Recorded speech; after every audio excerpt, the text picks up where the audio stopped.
नमस्कार दोस्तों, स्वागत है हमारे YouTube channel the rocket science में।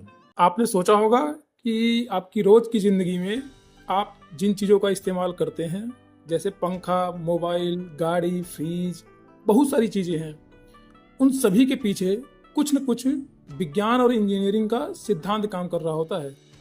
आज के वीडियो में हम उन्हीं सिद्धांतों के बारे में अच्छे से चर्चा करते हैं। तो चलिए शुरू करते हैं वीडियो को।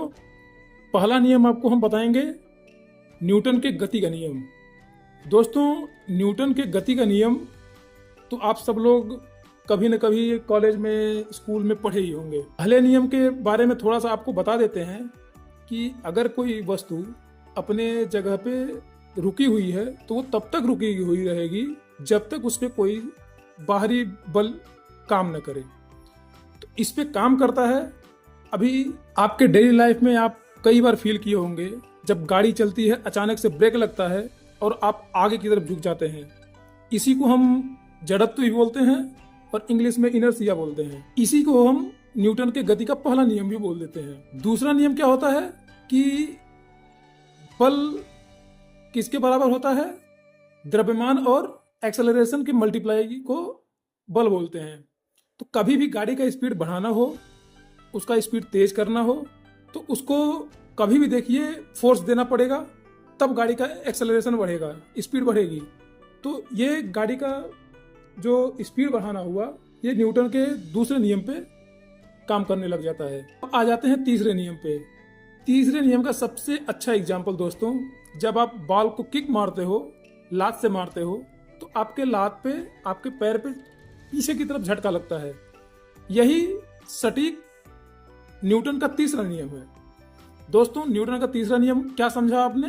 किसी भी चीज पर आप क्रिया करेंगे, मतलब बल लगाएंगे, तो वो आपको अपोजिट प्रतिक्रिया करेगा, मतलब आपको बैक फोर्स करेगा। यही गति का तीसरा नियम है। अभी दोस्तों अगले नियम पे आ जाते हैं, जो हमारे डेली लाइफ में लगभग हम लोग डेली महसूस करते होंगे, लेकिन हमको ध्यान नहीं रहता है, पता नहीं रहता है। ओम का नियम। ओम का नियम दोस्तों जनरली पढ़ने वाले लोग पढ़ते हैं कि volt is equal to current और रेजिस्टेंस का मल्टीप्लिकेशन। बट उदाहरण के तौर पे हम आपको एकदम इजी तरीके से बताएंगे कि जब घर में आप इलेक्ट्रिक से रिलेटेड बहुत सारी चीज़ें यूज करते होंगे, जैसे मोबाइल चार्ज करते हैं, बल्ब जलाते हैं, मिक्सर चलाते हैं, बहुत सारी चीज़ें आप चलाते हैं, ये सारी चीज़ें ओम के नियम पे काम करते हैं। क्योंकि हर चीज में रेजिस्टेंस होता है और उसी रेजिस्टेंस के हिसाब से वोल्टेज और करंट निर्धारित होगा। जो भी इंजीनियर्स घर का सर्किट डिजाइन करते हैं, तार का मैन्युफैक्चरिंग करते हैं, वो इन्हीं ओम के नियम के हिसाब से ही बनाते हैं, रेजिस्टेंस के हिसाब से बनाते हैं। दोस्तों, अगले नियम पे आने के पहले आपको बता दें कि जो ऊष्मागतिकीय का नियम है, ये पूरा एक चैप्टर नहीं बल्कि पूरी बुक है। तो इसको इतने छोटे में मत समझिएगा, लेकिन हाँ, इसके एग्जाम्पल एकदम आसान तरीके से और इजी तरीके से आपको बताते हैं। ऊष्मागतिकीय मतलब सिंपल तरीके से थर्मोडायनेमिक्स को ऐसे समझेंगे कि गर्मी और एनर्जी दोनों का विज्ञान, उसे क्या बोलते हैं? थर्मोडायनेमिक्स। और इसका सबसे ज्यादा उपयोग AC, fridge, geyser, power plant में होते हैं। दूसरा नियम, इसमें हम समझने के लिए क्या जानेंगे कि कभी भी एनर्जी या हीट जिसको बोलेंगे, वो हमेशा हाई टेम्परेचर से लो टेम्परेचर की ओर जाती है। और सेम इसी चीज पे फ्रीज और एसी सेम इसी चीज पे काम करता है। वो क्या करता है? अंदर की गर्मी को बाहर निकालता है। दोस्तों, अगला नियम इलेक्ट्रोमैग्नेटिक इंडक्शन के बारे में है। इलेक्ट्रोमैग्नेटिक इंडक्शन का नियम फैराडे जी ने दिया था।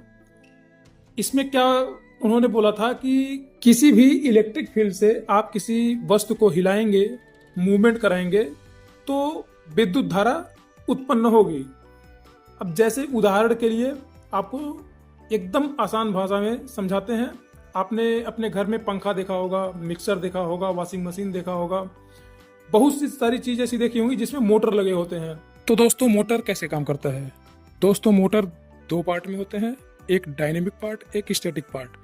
डायनेमिक पार्ट दोस्तों फिक्स रहता है, उसमें दो मैग्नेट होते हैं आमने सामने, दोनों अपने अपने जगह पे फिक्स रहेंगे। उसके बीच में एक पार्ट होता है रोटर, जो मूवमेंट करता है, जो रोटेट होता है। दोस्तों, जब इलेक्ट्रिसिटी देते हैं, कॉइल में इलेक्ट्रिसिटी घूमती है तो वो रोटर को घुमाती है। तो उस कॉइल का और मैग्नेट का सिर्फ यही काम होता है कि जब इलेक्ट्रिसिटी कॉइल में घूमेगी तो मैग्नेटिक फील्ड जनरेट करके उस रोटर को घुमाना। बिजली बनाने वाले जनरेटर देख लीजिए, ट्रांसफार्मर भी इसी पर आधारित होता है। 5वें नियम पे आएंगे तो बर्नौली के इक्वेशन पे आएंगे। बर्नौली का सिद्धांत एक बहुत ही ब्रॉड चीज है, बहुत ही इंपॉर्टेंट चीज है एविएशन सेक्टर के लिए, क्योंकि ये सिद्धांत ही हवा के दबाव और गति के बीच में संबंध बताता है। हवाई जहाज के पंखे ऐसे डिजाइन किए जाते हैं कि ऊपर की हवा तेज चलती है और नीचे की हवा धीमी।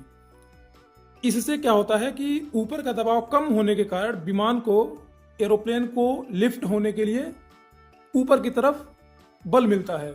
यही सिद्धांत आप अगर डे टू डे लाइफ में देखेंगे तो परफ्यूम स्प्रे में भी होता है, कार्बोरेटर में होता है और स्प्रे बॉटल में भी लागू होता है। दोस्तों, अगर आपको ये वीडियो पसंद आया हो तो इसे लाइक करना, शेयर करना और चैनल को सब्सक्राइब कर लेना, क्योंकि ये चैनल नया है और आपके लिए, आपको आगे आने वाले टाइम में अच्छे से अच्छा और दिलचस्प वीडियो मिलने वाले हैं। तो कोई वीडियो स्किप ना हो, इसलिए चैनल को सब्सक्राइब करें और ज़्यादा से ज़्यादा लोगों तक शेयर करें। तो मिलते हैं दोस्तों अगले वीडियो में, तब तक के लिए बाय बाय, धन्यवाद।